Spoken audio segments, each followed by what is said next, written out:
The Second Weaver's Tale. In ancient days in Colophon, a maid worked threads a marvel. Nymphs in forest shade spread wide the fame of her skill at the loom, and e'en would leave their revels mid the bloom of forest flowers for to watch her weave. Such patterns delicate she could conceive and make, that never queen did see its equal, both with her shuttle and her shining needle. This maid, Arachne hight, was over-proud, and when a neighbor praised her skill, avowed that she surpassed in art all women living, and high Athena too.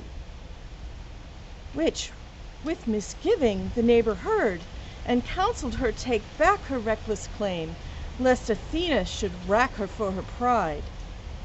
This she refused to do. Athena heard her words, and down she flew and took the semblance of an ancient crone, who, calling, found Arachne all alone, and spoke her thus: "My child, thy skill indeed is great, yet let an elder's wisdom plead with thee thus. Let not thine ability make thee neglect that fair civility that to the gods is due. A prayer give, Athena Ergone, who will forgive in grace thy youthful indiscretion."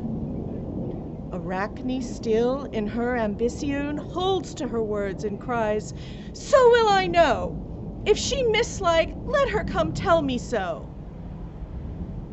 "She comes," the goddess said, and so revealed herself with burnished helm and polished shield. Arachne's cheek grew red, then pale, yet she would not take back her words or bend her knee. A match they set, their mastery to test, the winner to be ever named the best, the loser forfeited shuttle and loom forever.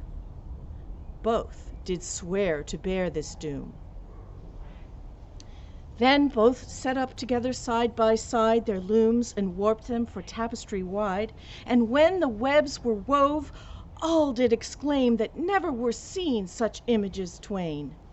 Arachne's web did bear her own semblance, a maiden weaving, graceful as a dance, and on that woven loom appeared again a weaving maiden, and on her loom's pane a smaller maid, and so went on amain.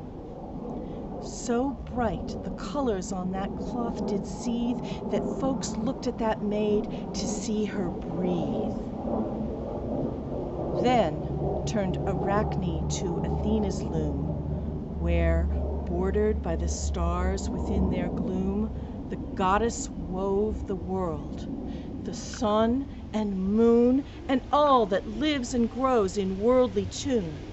Across that woven sky Apollo raced, and in the trees flowered, fruited, and defaced in lively motion, as in nature found. In all that web, one hand's breadth stayed unbound. Arachne looked, and fell upon the ground.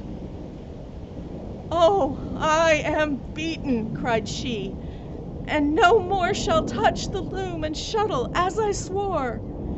My thought was all of me and of my art, that of this great cosmos are but small part.